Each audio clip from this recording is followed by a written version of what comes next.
You a fool. A Marvel tier list video? Wow, Seamus is really milking this right now. How dare he make another video about his opinions? Me, an intellectual. The table is back! I mean, you can kind of see it, right? Like, it's the thought that counts, surely. Don't start commenting, that's not enough table for one video!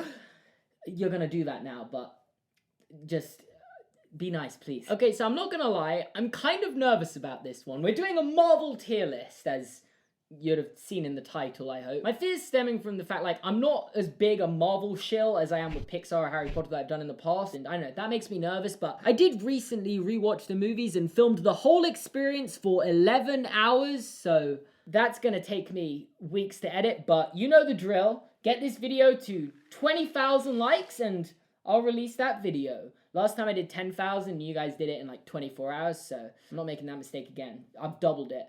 You're never gonna hit it to 20,000 likes, and that gives me all the time I need to edit that video because it's going to take forever. Or you can alternatively watch the less edited extended edition on my Patreon. Go support me on Patreon, please, thank you. And I guess it's time to name the tiers. Bottom tier, the purple tier, we're gonna call B for boring, because I feel like with an action film, the biggest insult you can give to one is that it's boring. I don't need to provide any more reasoning than that. Second from the bottom, the dark blue tier, I'm gonna call weak. W, for some reason, a weak Marvel film. That was a really good name. I'm proud of myself. Third from the bottom, the light blue tier. EH, or just E. Maybe that'll look more aesthetically pleasing. Just it happened. It wasn't that bad. It wasn't weak, but it was Mid-tier. That's the next one. Mid-tier is actually going to be good. I feel like there's going to be a lot of good films in mid-tier. I want to stress that before we get into it. I did this with Pixar, and everyone was like, wow, how can you put this film in mid-tier? That's a compliment, guys. These films are good. So if it's in mid-tier, that's good. The yellow tier, we're going to call Yay. That's a good film. The Y tier for yellow. Yes, that makes 100% sense. The orange tier is going to be A for almost perfect, and also most tier lists actually have A as the second tier, don't they? So that just worked out to be good. And the top tier, R. Honestly, this could stand for Russo Brothers tier, because I think the Russo Brothers films are the best of the Marvel films, but this R actually stands for really the best Marvel films. It actually stands for Russo Brothers tier. Don't let anyone tell you otherwise. Okay, I've been rambling. Let's get started. There's one film just glaring at me, which is For the Dark World. And, I think this is the perfect place to start, because this is like the socially accepted worst Marvel movie. So I'm just gonna throw that in the bottom tier, the boring tier. There isn't that much to say other than it's boring. And as I said, that is the greatest insult you can give to an action film. I hardly even remembered Malekith's name, and I watched that film 2 weeks ago. It's not the best film if the villain is that unmemorable. Like, honestly, Drunk 4's retelling of it in Avengers Endgame, better than the entire film. I would rather watch that for 2 hours, just on repeat, than watch For the Dark World again. Okay, that might be a bit harsh, but it isn't the best film, and I feel like I'm being overly negative, and the next one, look at me, is Guardians of the Galaxy. So, we're gonna put that into the A tier. Oh man, Guardians of the Galaxy just works so well. Like, I still remember when the trailers for this film came out with a talking tree and raccoon, and I was like, Marvel are really milking it at this point. Like, this was 2014, I wasn't that into the MCU, like, I'd seen the films, but I was kind of like, okay, you've done the whole Avengers thing, we're good. I've never been so glad I was wrong in my life. All the characters just rub off on each other.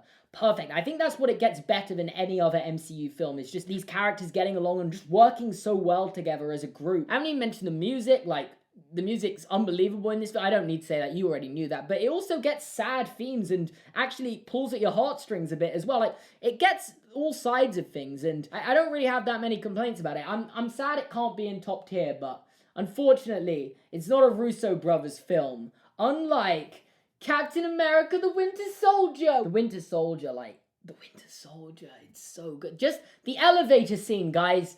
Can we just, okay? It's Yes, this film is rightfully so at the top of most people's lists, so me putting up there isn't a big shock. Like, the first Captain America film was fun and good, but his character was a little boring. This film, they just threw that out the window and they were like, we're gonna make Captain America the most awesome character you've ever seen in your life. Is he wearing a parachute? No. This film's very clever because I think the best superhero films don't just stick to the mold of what superhero films are expected to be. And this film could almost be considered a spy film that is just disguised as a superhero film. And I think that's why it works so well. I could go on forever fanboying about these films, and I'm gonna try not to do that forever. The point is, and you shouldn't forget it, The Winter Soldier is very, very, very, very, very good. I maybe didn't do enough fairies there, you know. Okay, you know what? Next up, I'm just gonna go from where it all starts, Iron Man. Iron Man, which is going next to Guardians of the Galaxy in the A tier. Iron Man is great, and I feel like a lot of people have started to forget this since the rest of the MCU has come out and have tried more ambitious things, and now these standalone films where Iron Man has a little adventure of getting kidnapped and stuff like that doesn't look as impressive, but no, this movie completely holds up. I want to kind of revert back to something I said in my Harry Potter tier list here, because there's a thing with the Philosopher's Stone when it comes to Harry Potter fans, where they kind of say, if this didn't exist, the rest of the books couldn't exist, and therefore this one is the best one. And even though I disagree with that and think Philosopher's Stone is one of the weaker books, spoilers for my Harry Potter tier list video, I guess, I do respect it being the stance that without it, the film shouldn't exist. And I think Iron Man should be getting more of the Philosopher's Stone treatment. Without this one, none of these ones could have existed, and Iron Man is not someone who's carried by the ensemble films. He has a great solo film, and unfortunately, only one great solo film. Let's talk about Iron Man 2, because this one is not very good. It's going in the dark blue tier that I can't remember the name of. I really should write these down. We've got boring. Weak. That's what. Yeah, that's actually the perfect description. Iron Man 2 is weak. Do you know why? Because it has a weak villain. And these films are only as good as their villain. That's an expression, I think. As Luke Taylor once said, a story is only as good as its villain. And that is basically Iron Man 2 in a nutshell. Hammer is not a compelling character in any way. He's just a wannabe Tony Stark. So why would you feel any rivalry with him? The Whiplash guy is slightly more interesting, and that's a massive insult because the Whiplash guy isn't that interesting in the grand scheme of things. And yeah, because of that, this film falls pretty flat for me. I can't even really remember all that much about what happens. There's loads of Iron Man suits at the end. Rhodey puts on a suit. There's that scene where they destroy the house. I guess that kind of happens in all of them though, doesn't it? Again, like, watched it 2 weeks ago and can't even remember what happened, so I think that pretty much says it all. I don't know if you can tell, but I'm padding up the top and bottom with what I like and don't like before I really start breaching the middle. I really don't know how I'm going to sort the middle. The middle is going to be really hard to do. And we're doing Captain America the First Avenger now, and that is going in the yay. That was a good film tier. As origin stories go, I think this is one of the better ones in the MCU. Like, I kind of went into this one a bit during The Winter Soldier. Like, I felt Captain America was a little boring in this one, but that's not to say this wasn't a great film. Yeah, I don't have that much to say about this one. It's fine. I enjoyed it. I would watch it again every day for the rest of my life, and I wouldn't be that upset. I'd feel like I was wasting time, but I'd always feel like I'm wasting time. Am I wasting time doing this? Like, am I really planning on just making videos for the rest of my life? Is this fulfilling for me? What's my legacy going to be like? Jesus Christ, what happened? Spider-Man Homecoming, that is gonna go next to Captain America the First Avenger. I actually really like Spider-Man Homecoming. This is gonna come off way more positive than my opinion on the First Avenger, even though they're level. Honestly, I love what this film does, because the rest of the MCU is like these big characters tackling these worldwide or universal threats, and then they just cut to this film of regular life in the MCU, and it's the guy looking out for the little guy. And I really love this whole dynamic of them like painting a picture of what schools were like during all of this. And of course, I love this depiction of Peter Parker's character actually being this teenager and the father figure instead of being Uncle Ben being Tony Stark this time. I'd say it's third on my all-time Spider-Man list, which is a massive compliment because I love the Sam Raimi Spider-Man trilogy and Into the Spider-Verse. Oh my god, I love it so much. I love it so much. I love it so much. Did I mention that I love Into the Spider-Verse? Because I do. And sorry, we're getting off topic. And next up, we're gonna talk about the Incredible Hulk. You've been hiding in there. Don't think I've forgotten about you, because I feel like most people do. And you know what? We usually pull off these twist endings in videos. Today, we're gonna do a twist middle. There's a final tier, a bottom tier for not canon to the MCU. So I feel like people forget that the Incredible Hulk even exists, because whenever people are talking about their least favorite Marvel movie, no one ever mentions this one. And I mean, I get why people don't remember it exists. It isn't even Bruce Banner. That's just Edward Norton being green. And if it wasn't for the Tony Stark cameo at the end and this Ross guy coming back, I don't think it would be canon. But you know what? I'm taking a stand. Not literally, a metaphorical stand. Because they just completely ignore this relationship between Thunderbolt Ross and Bruce Banner in the later films. Like in Civil War, when he just casually mentions him. Or when they're in the same vicinity while he's on that call with War Machine during Infinity War. Like, Hulk's just in the other room, but no mention again. I don't think they want us to think it's canon. Oh, I've got more space to put my stuff now. What are we gonna do next? Let's do Avengers Infinity War.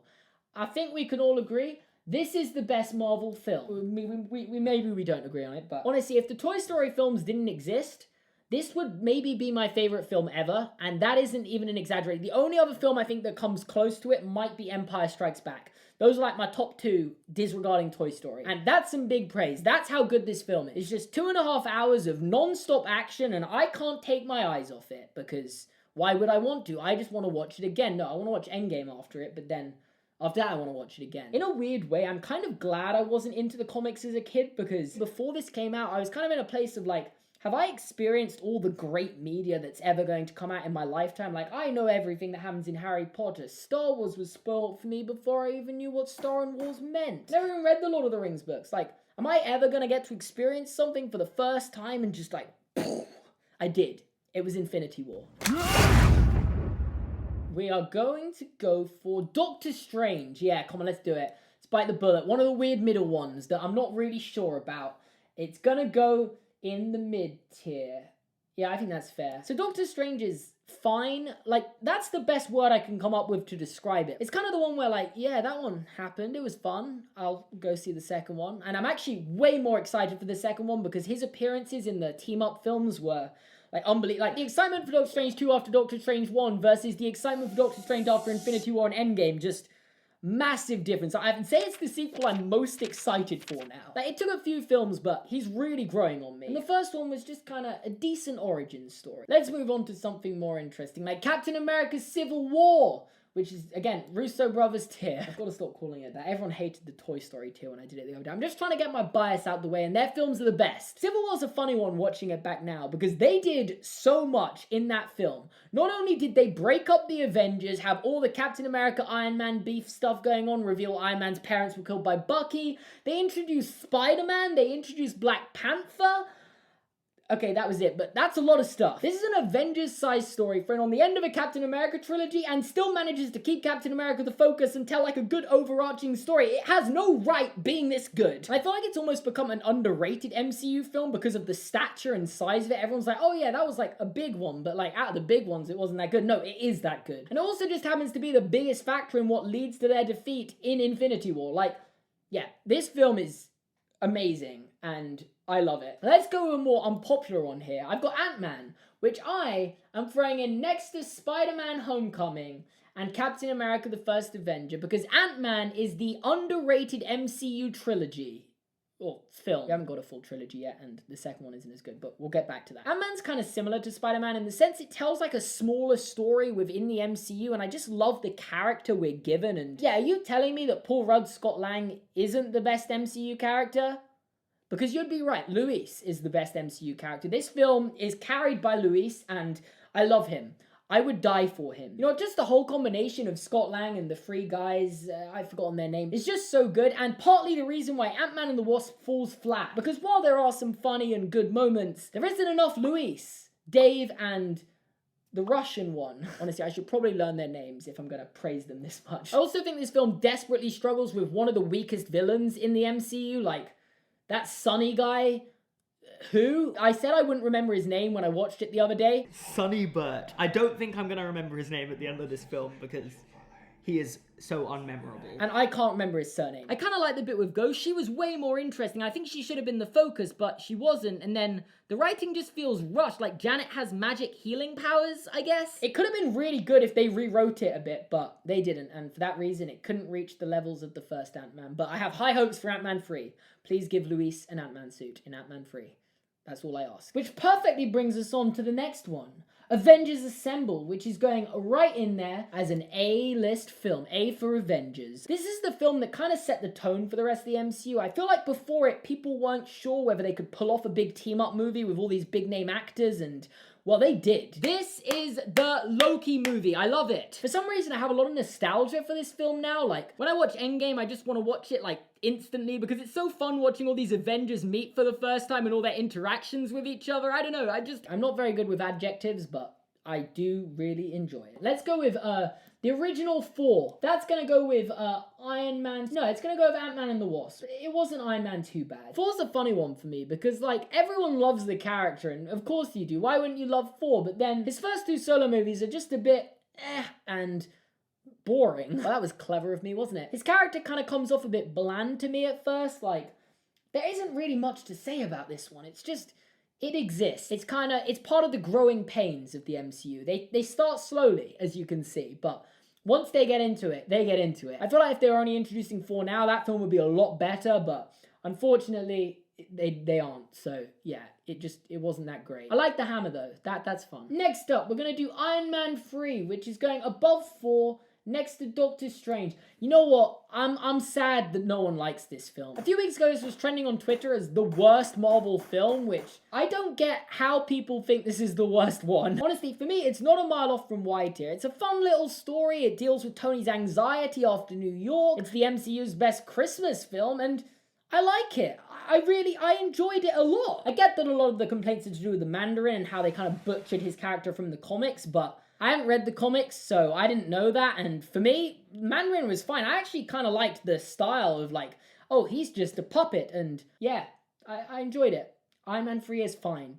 Stop complaining about it, unless you have the valid reason of it ruining the character you like from the comics, which, yeah, this is a subjective opinion, and for me, it works. For you, it might not.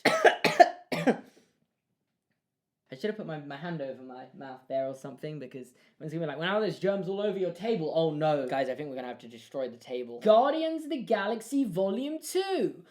This one is also going to go next to Iron Man in that mid-tier section. I actually like a lot more than I dislike. Like, I think this film has the best Drax. Just don't at me on this. Just Drax is so funny in this film, especially his link-ups with Mantis, who's a new character but I also really like. The whole storyline with Peter meeting his dad, who's a celestial planet god thing. That's fun. I enjoyed that. My problem with the film is it feels a bit stretched out. Like, when I was watching it the other day, I was kind of sat there like 20 minutes in and they'd already met Ego, and I was like, This film feels really short, but it's one of the longer ones. Now I'm really confused. do you know why? Because there's this overly long subplot with Rocket, Baby Groot, and Yondu, and some of it is very funny. I love Baby Groot, I can't stress that enough, and I feel bad to criticize him. And I get they want us to be a bit more attached to Yondu's character, so we're sad at the end, which I was, but what worked so well in the first film was how they all kind of rattled off each other. I don't see why they felt the need to split them up for the entire film. It's a minor criticism, really. This film is very good. Which leads us on to Black Panther, which I'm putting in, yay, that's a good film. I've got a story with this one. So when I first went to see it in the cinema, it wasn't a great experience. I don't remember why, but I was 5 minutes late and missed the whole opening bit of the film with the dad and his brother and Killmonger, and yeah, you can miss it and still kind of get it, and I did, but I don't know, for some reason, when that happens, I just sit in the film just being mad about it, because I don't know, that's how I deal with things. However, despite this, on rewatches, I have really come to appreciate this film. I'd say it's the smartest Marvel film. The storytelling in this one definitely isn't formulaic. Like, the main character actually has his mind changed by the villain and sets out to do what the villain was trying to do, just in a positive way. Which is just so, yeah, it tells a really good story. Every time I watch it, I notice something new, and sometimes I even think it's too smart for me, that I don't even pick up on enough, and this film should maybe be higher, but yeah, for me, it's kind of just in there. I like it a lot. Spider-Man Far From Home. This is gonna be something. It won't let me move it for some reason. Oh, there we go. In this tier, I don't think this is as good as Homecoming. So on the one hand, I don't think there's a better film to follow up Endgame. As I said, Spider-Man tells the story of what, like, regular people are doing, and it shows real life stories of people who have tried to move on from the snap and then had their life from before the snap being brought back, and it deals with that very well. For the most part, there isn't that much wrong with it. But the problem is, it was also following Into the Spider-Verse, which, after that, I was kind of in a state of, I don't even feel like I need any more Spider-Man films. This is the epitome of how good Spider-Man films can be. And I was like, yeah, I've seen this before. Homecoming was new in the sense that it was the first Spider-Man movie in the MCU, had the whole Tony and Peter dynamic. And this one, well, there wasn't really any of that, and yeah, I didn't think it was as good. Is that a hot take? I don't know. Do people like Far From Home more? Next up, let's go for Avengers Age of Ultron. Where's that gonna go? That's gonna go up next to Black Panther.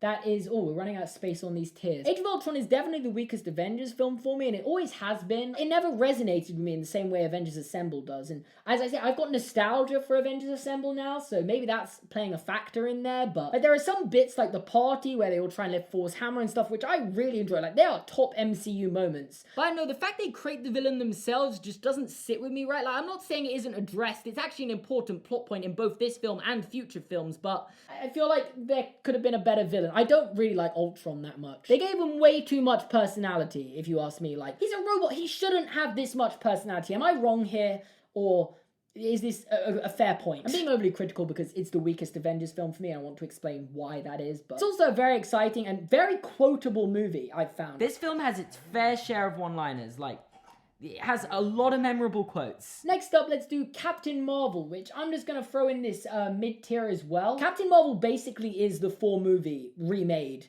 in 2019. A character who has had their powers restricted somehow ends up on Earth where they overcome their power restriction and take on an overly weak villain considering their power set. They're literally the same movie. And as I said, if they remade Thor in the future, it would be better. It is better than Thor. It definitely starts slow and doesn't really get going until they arrive on Earth, but once they get onto Earth, it's a pretty fun film. I'm glad Nick Fury has a massive part in it. And then a similar way to Black Panther has a pretty creative ending where she turns against what she originally stood for when finding out new information. So it kind of pulls off like a reverse twist, which is more unpredictable than a regular twist because it's reverse. So you're expecting a regular twist, but it's not that, and therefore it catches you off guard.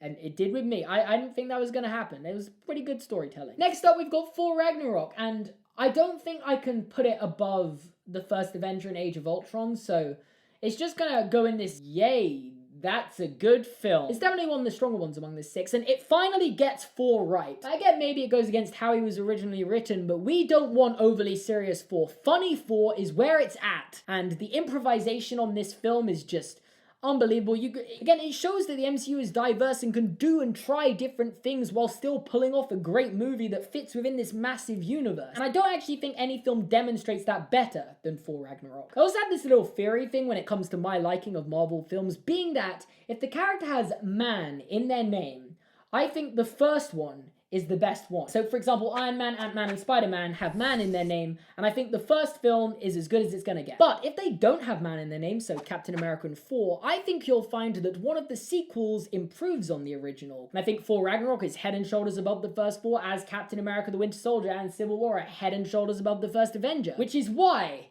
I am super excited for all the sequels to Doctor Strange, Captain Marvel, and Black Panther. This is my rule of thumb, so yeah, that was a big tangent, but I believe they're going to be better. And I guess with that, we're reaching the end now. So yeah, Endgame's top tier as well, obviously. I don't think that was ever going to really be up for debate. I love Infinity War because it's just this full-on action film that doesn't stop. And Endgame follows it up so well. Like, it isn't just full-on action this time. It actually has more tones and it has slower bits in there, while also still having the best fight scene in the MCU. It's hard to even get my head around how good this is, because they basically made a fan service film where they just brought things back to the earlier films, like the elevator scene on your left, just from Winter Soldier off the top of my head. There's the original Avengers and Guardians of the Galaxy callbacks, and I'm going to be forgetting some, but yeah, this film's another classic case of had no right to be this good. I feel like I could go on for hours about Endgame, and I literally recorded an hour and a half of Endgame alone for my watch-through video, so I'm just going to sort of list out, so best films on the left and worst films on the right for each tier respectively, and then we'll have a final tier list, and that will be it. Just bear with me. It's going to take me a couple minutes. There you have it. That is my final tier list. You can admire it. I think it's very good, but that's also in my opinion, so you're going to criticize my opinions now in the comments and argue with other people, which I hope you have a good day. doing that. And I guess that's it. If you enjoyed this video, make sure to leave a like. Remember, 20,000 likes. I don't hit 20,000 likes often, but if we hit 20,000 likes, you will get that watch through video instantly. Otherwise, there is a longer version and less edited version currently live on Patreon. You can also subscribe to my channel by clicking here and watch another tier list video by clicking here. Thanks for watching, and I'll see you guys next time. I feel like I've already said that. I'm really bad at outros.